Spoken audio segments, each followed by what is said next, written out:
ഇതിന്റെയൊക്കെ ആവശ്യം ഉണ്ടായിരുന്നു എന്താ? പിന്നെ ആവശ്യമുണ്ട്. എന്തായാലും മധുരം വേണം. അപ്പൊ കേക്ക് മതിയെന്ന് ദേവികയെ പറഞ്ഞ്. കേക്ക് മാത്രല്ല, സദ്യയുണ്ട്.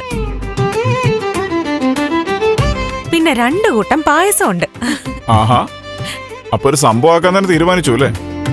ആ, ചന്ദ്രോത്ത് കുടുംബത്തിൽ പുതുതലമുറയിലെ ആദ്യ കൺമണിയല്ലേ വരാൻ പോകുന്നേ.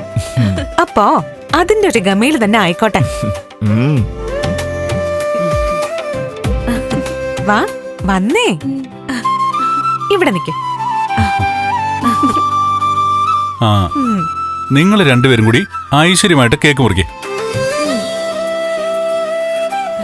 അപ്പോഴത്തേക്കും സദ്യ ഒരുങ്ങും. ചേടാ, ഇങ്ങനെയാണെന്ന് അറിഞ്ഞിരുന്നെങ്കിൽ ഫോണിൽ കൂടെ വിളിച്ച് പറയണ്ടായിരുന്നുള്ളല്ലോ.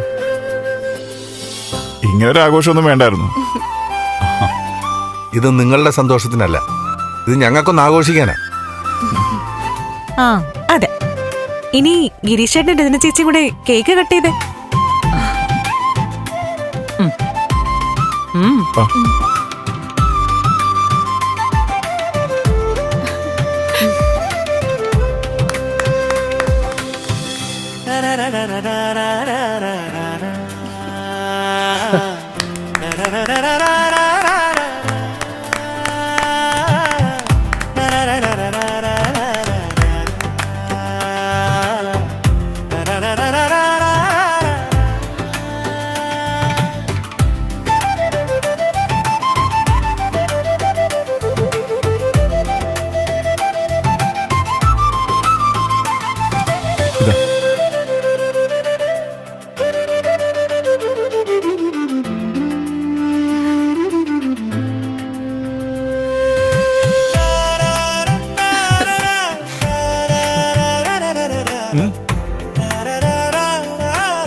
മോളെ,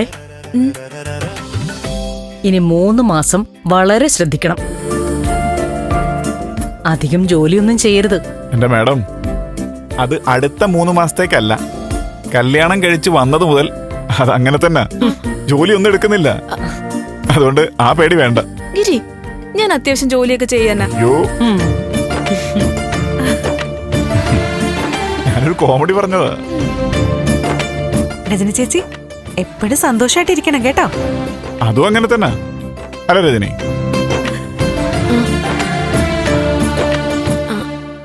സന്തോഷം തന്നെയാ.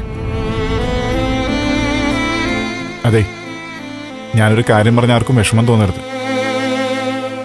എന്താ ഗിരീഷ്? രജനിക്ക് വിഷമം വരുന്നത് ഇവിടുത്തെ കാര്യങ്ങൾ ആലോചിച്ചിട്ടാണ്.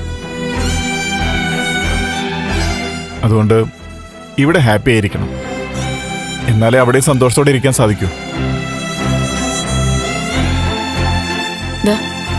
ഇപ്പൊ തന്നെ കഴിഞ്ഞ കുറെ ദിവസങ്ങളായി നന്ദൻ എന്ത് വിഷമത്തിലായിരുന്നു. ഇപ്പോഴാ മുഖത്തൊരു സന്തോഷം കാണുന്നത്. അതൊക്കെ കഴിഞ്ഞു. ഇപ്പൊ ഇവിടെ നല്ല സന്തോഷത്തിലാ. അതെ, ഇവിടുത്തെ കാര്യങ്ങൾ ഓർത്ത് നിങ്ങൾക്ക് ടെൻഷൻ ആവേണ്ടി വരില്ല.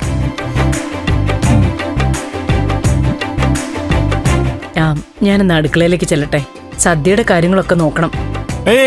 ഒരു മിനിറ്റ്, കേക്ക് കഴിച്ചിട്ട് പോവാം.